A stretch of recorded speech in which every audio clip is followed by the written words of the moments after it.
Hey, Eric. Mommy, you're back. Yay! Where's Daddy? Eric got uncomfortable with this question. He looked down and said, I don't know.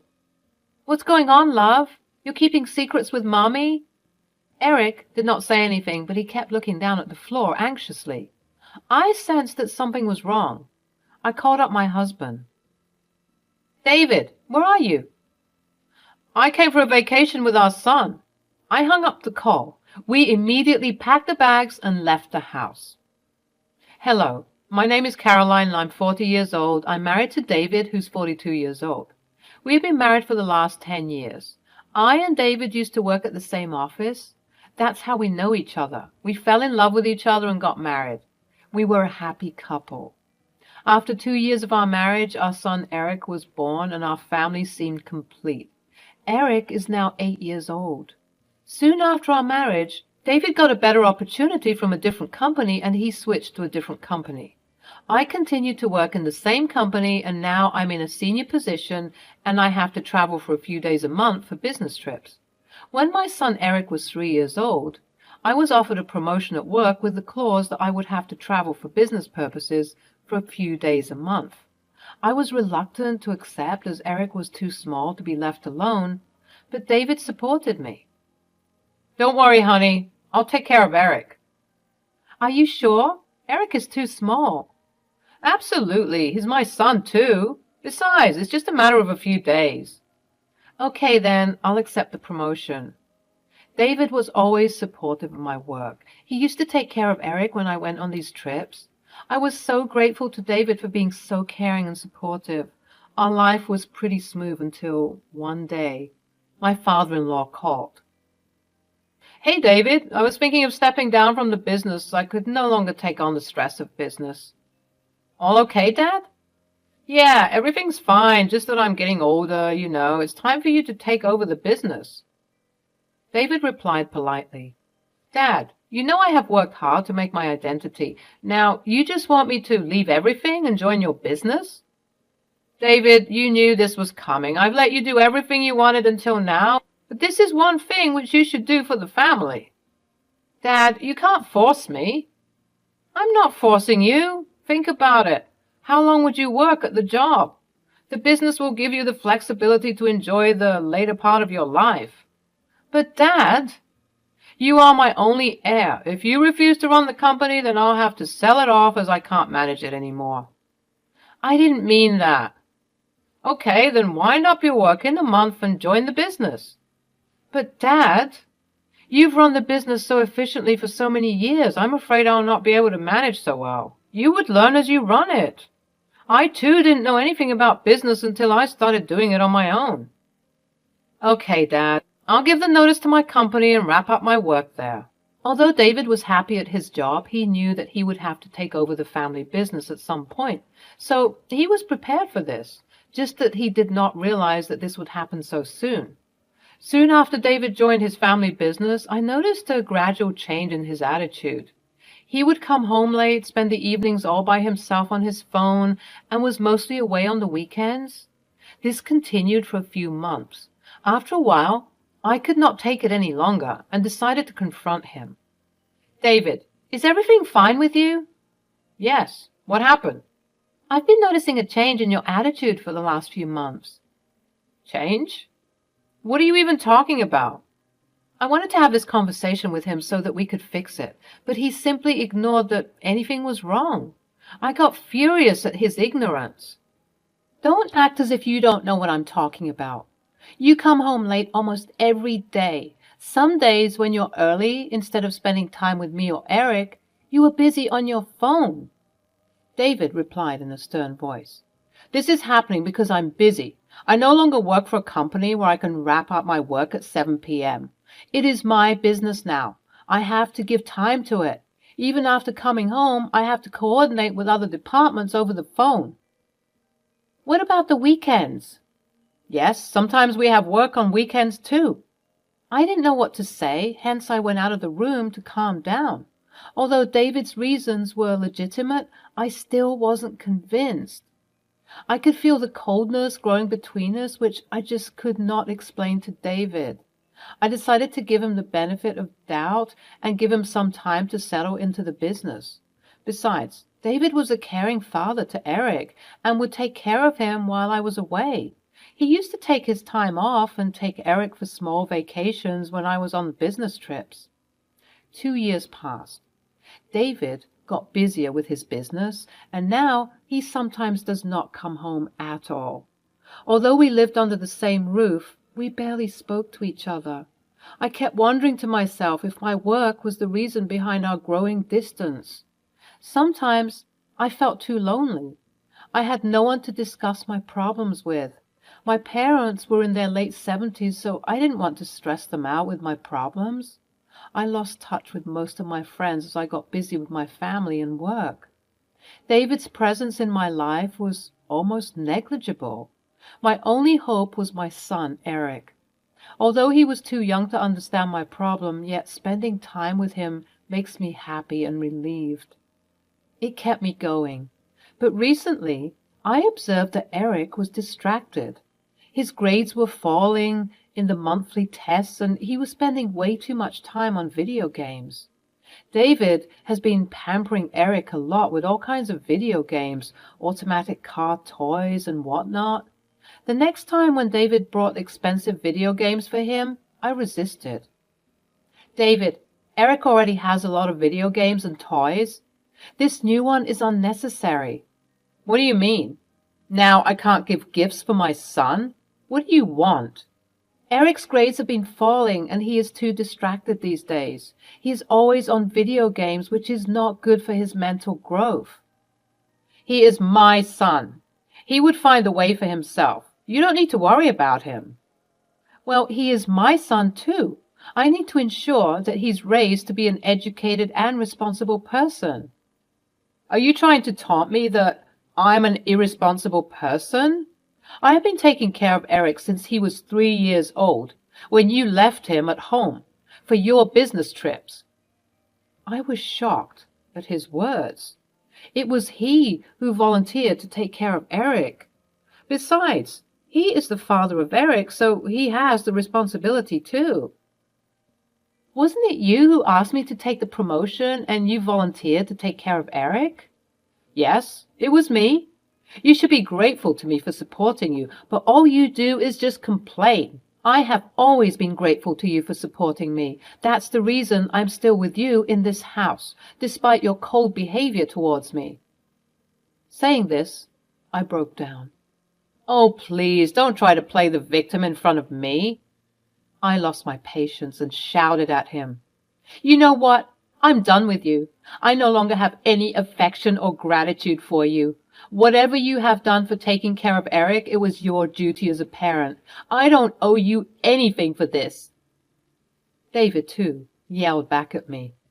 You're such an ungrateful woman. Women like you can never be happy, and neither keep their husbands happy. David had never raised his voice at me like this. Even if we were not talking properly, he was never mean to me.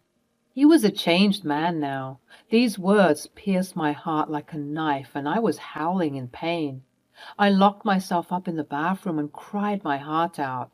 Eric overheard the fight between David and me. He saw me locking myself in the bathroom, and when I didn't come out after a long time, he started knocking on the door.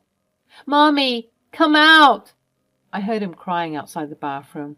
I washed my face, came out, and hugged him. Mommy, I was afraid when you locked yourself for so long. My bad, honey. I was taking a bath. But your hair is still dry. I cracked up and pulled his cheeks. Aren't you too smart for your age? Do you want to have some spaghetti for dinner? Eric got excited on hearing this. Yeah, spaghetti. Seeing his smile, I forgot all my pain. All this while, David was lying down on the couch, busy on his phone. I made dinner, fed Eric, and put him to sleep.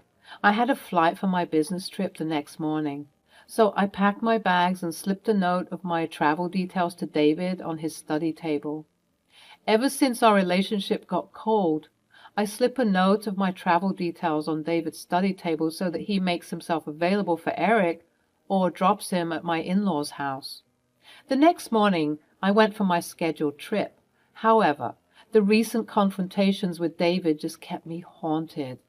I was not able to concentrate on the work. It was a 3-day trip, but on the second day I started feeling feverish and weak. So I decided to shorten the trip. I called up my manager and told him that I felt sick. He coordinated with the travel department and scheduled my return flight immediately on the same day. I returned home thinking of having a good time with my son. I saw that the main door of the house was locked and the lights were also off. I unlocked the door with the duplicate key and went inside. The living room was dark. I switched on the lights and went upstairs to Eric's room. I saw Eric playing with his video games, lying on his bed. "Hey, Eric, my love, what are you doing here? And why all the lights in the house are switched off?" Seeing me, he got excited and ran toward me. "Mommy, you're back! Yay! Where's Daddy?" Eric got uncomfortable with this question. He looked down and said, I don't know." "When did he leave the house?" "I don't know, Mommy. Dad asked me not to tell you anything." "What do you mean, honey?" "What's going on, Eric? You're hiding secrets from Mommy." Eric did not say anything, but he kept looking down at the floor anxiously. I sensed that something was wrong. I called up my husband. "David, where are you?" "I came for a vacation with our son." I was shocked. David was lying. That was the last nail in the coffin. The phone was on speaker. Eric, too, heard everything. I hung up the call. I stared at him and he started sobbing. After this, Eric told me everything. It was so horrible to hear. "Mommy, whenever you used to go for a trip, Daddy left me alone in the house." "What?" He was still sobbing. I sat him down on my lap and hugged him. "Sweetheart, since when Daddy's leaving you alone?" "When I was small, Daddy took care of me, never left me alone. But now he locks me inside the house. He keeps the food in the fridge for me to eat and gave me video games to play." "When does your father come?" "Daddy comes late in the night and again goes out in the morning." I could not believe what my little son was going through while I was away. I blamed myself, too, for leaving him at David's disposal. "Honey, why didn't you tell me?" "First, Dad used to leave me for a few hours, but he brought a lot of chocolates and toys for me. But now he is away for the whole day. Dad asked me to promise that I won't tell you anything." I could not see him crying like this. "Okay, calm down now. Mommy's here." "I'm sorry, Mommy. Dad got me the latest video games. I kept my promise and didn't tell you anything." "I'm sorry, baby, that you had to go through so much." I could not believe my ears. What kind of father would do that? David was rewarding Eric for hiding this secret. I felt disgusted. I could no longer stay in that house or let my child see that horrible man. We immediately packed the bags and left the house. I hired an investigating agency to investigate David. After dropping Eric to my aunt's place, I went to David's parents and narrated the entire incident. My mother-in-law could not believe that David could do such things. "Caroline, don't get me wrong. Perhaps there can be some misunderstanding. It is not wise to take such a big decision on Eric's words. He is a small kid." "What do you mean?" "I understand what you're going through, but you can once talk to David if there's another part of the story." Although her intention was not bad, she was just advising me to have a confrontation with David before taking any decision. But at that moment, I was too furious to understand her intention. "Do you think that Eric is making up all these things? If David was not wrong, why did he lie to me that he was on a vacation with Eric?" "Well, he might have been busy with work." I lost my patience and told them everything. "This is not the only incident. Your son has been giving me the cold shoulder since he joined the business. He comes late at home, barely spends time with Eric, and spends his weekends away from home." "Are you trying to say that all these are happening because David joined his family's business?" My father-in-law interrupted. "Brianna, stop. Caroline is right. I never thought David would turn out to be like this. After he joined the business, A few of my senior employees gave me a hint of David's growing closeness with his assistant. What? Why didn't you tell me about this? I brushed it away as gossip. People tend to enjoy these types of gossip at work. I thought David was too mature to have an affair. He loved you and Eric so much. I should have taken it seriously. I regret it now. Please forgive me, Caroline. I sat there numb. I didn't say anything. Brianna was shocked, too. They both were devastated. David had a reputation as an ideal son, ideal husband, and ideal father. He has disappointed everyone. I was not angry with my father-in-law because I, too, never doubted David of having an affair, despite things getting colder between us. I thought that we have fallen out of love because of our working schedules. I was so naive to think that when Eric grows up, me and David would be relieved from our parental duties and work commitments. Then we'll spend our retirement days again happily together. After I left my in-laws' house, I started getting calls from David. Probably my in-laws called and confronted him. I ignored his calls and blocked him. I moved in with my aunt for a few days and started looking for a house. After a few days, the investigating agency sent the reports, and it was true. David was having an affair with his assistant, Lily. He used to skip his office and spend all day at her place when I was away for a trip. I hired a lawyer and sent the divorce papers along with the copy of photo evidence I got from the agency. Lily was a single mother of a 5-year-old girl. She was divorced by her ex-husband on the charges of an extramarital affair when she was pregnant. While applying for the job, Lily played a victim card and told that she divorced her husband because he was cheating on her while she was pregnant. Seeing her helplessness as a single mother, my father-in-law gave her a job despite her low qualifications. She lied to everyone at the office to get sympathy. Probably she said the same story to David, but her true color was revealed by the investigation agency. The agency fetched the details of her ex-husband, too. Lily was divorced by her ex-husband without any alimony or child support because her husband alleged that the baby was not his. The DNA report also proved the same. I sent all these details to David through my lawyer. My lawyer told me that David was devastated to see those details, and he broke up with her. He accused Lily of breaking into our house. David was not ready to divorce me. He loved Eric and couldn't lose him. He told the lawyer that he got influenced by Lily and pleaded for a second chance. He also admitted that it was Lily's idea to lock Eric at home because her daughter stays alone at home when Lily goes to work. I might have given him another chance if it was just me who was hurt, but now it is the question of my child's safety and upbringing. I can't raise Eric with a father who bribes his son for lying. After suffering for so long, I was adamant to get a divorce. It wasn't a matter of a few days or months. David cheated on me for so many years, yet I never doubted his loyalty. I could never forgive him for breaking my trust. I did not agree to any settlement but divorce. My father-in-law apologized for David's mistakes and stood by my side all this while. Everyone at the office knew and gossiped about David's affair and the divorce. My father-in-law could not take this shame and threw out David and Lily from the company. He ran the company again for a few years before selling it off to another businessman for a hefty amount. He has cut off David's name from his will and instead gave his inheritance to Eric. David was disowned by his parents as he had broken their trust too. David shifted to the other side of the city as everyone in the neighborhood looked down upon him for cheating on me with his assistant. Meanwhile, I took a transfer to a different department where I didn't have to travel.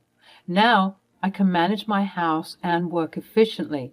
I've hired a full-time nanny to take care of Eric. I'm planning to quit my job in a few years as I have saved enough for my retirement. I want to enjoy my life to the fullest with my son. I wish Eric grows up to be an educated and responsible person.